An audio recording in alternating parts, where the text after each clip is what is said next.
The wind carried a strange heaviness that night, a stillness that made even the leaves seem reluctant to move. It was late October, and the air had grown sharp and cold, the kind that seeped through clothes and skin to settle in the bones. The small town lay wrapped in fog, its narrow streets empty, its lamps flickering like dying breaths. Somewhere beyond the rows of houses stood a stretch of forest, dark, ancient, and untouched.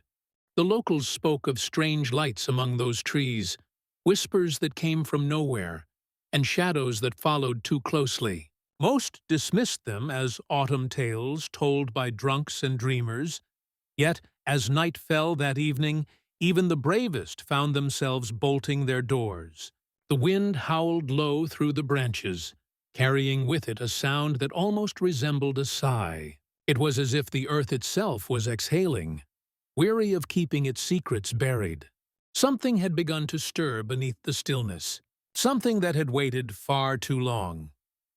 In the center of town, an old clock tower struck 11, the chimes echoing through empty streets like the tolling of a bell for the dead. The sound rolled across the rooftops, fading into the mist that gathered thick around the edges of the forest. A single street lamp flickered near the entrance to the woods, its glow pale and trembling against the encroaching dark. Beneath it, the ground was littered with dried leaves, brittle, sharp, and whispering under every gust of wind. From somewhere deep within the forest came the faint creak of wood, slow and deliberate, like footsteps pressing down upon old boards. The sound stopped as suddenly as it began, leaving behind a silence so absolute it seemed to press against the ears.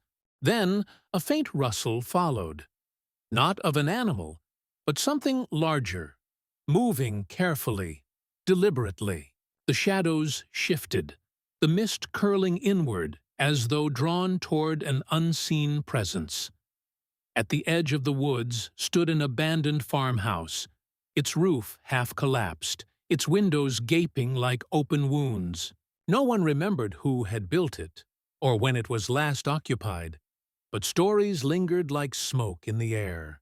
It was said that years ago, a family had lived there until one October night when the lights went out, and they were never seen again. The police searched for weeks, finding only splintered furniture, claw marks across the walls, and a trail of footprints leading into the forest that ended abruptly at the riverbank.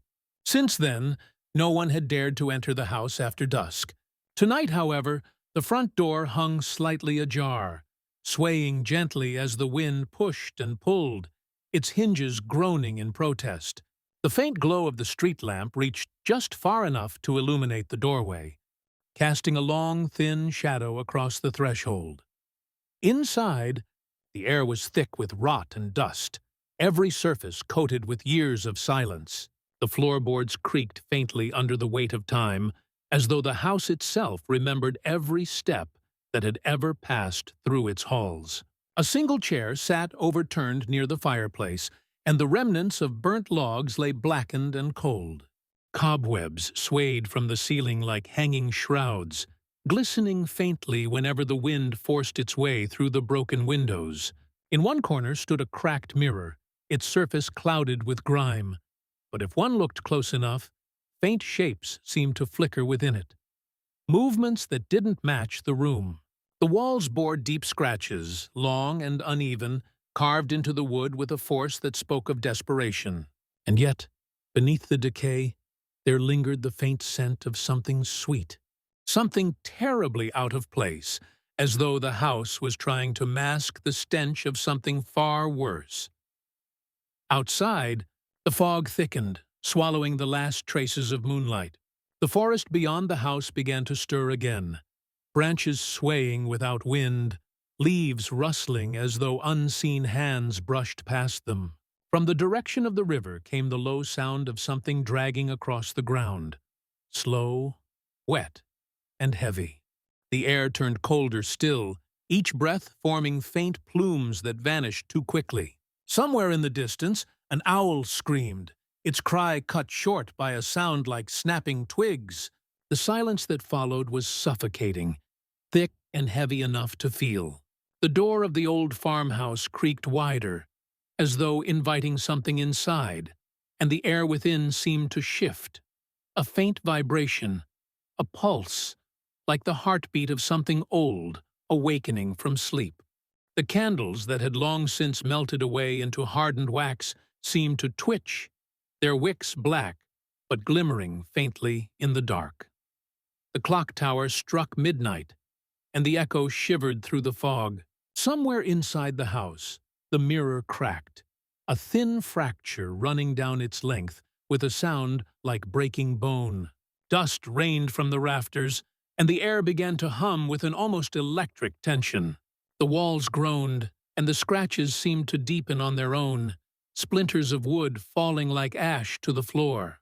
The faint scent of earth and decay grew stronger, mixing with the metallic tang of something freshly exposed. Outside, the fog pressed closer, rolling against the house as though trying to smother it. The window panes rattled violently, the door slammed shut, and for a brief moment, everything went still again.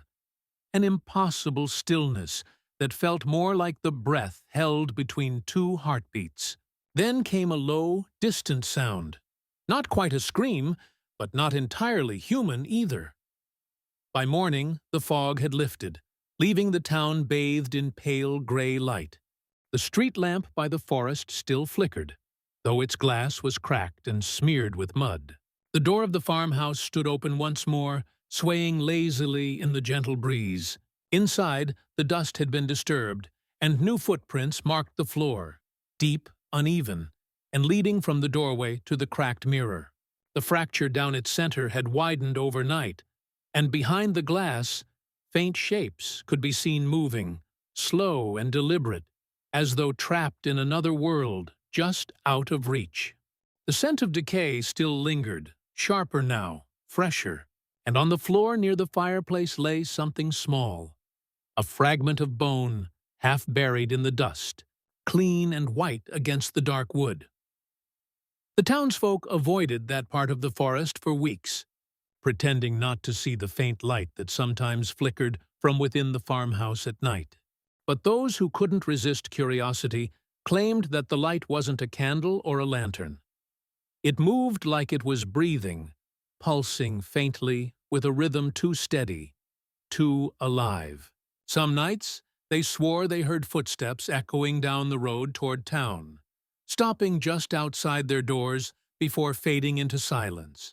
The children whispered that something had returned, something that had been buried too long in the cold soil of October. And when the wind blew through the trees, it no longer sounded like wind at all. It sounded like breathing.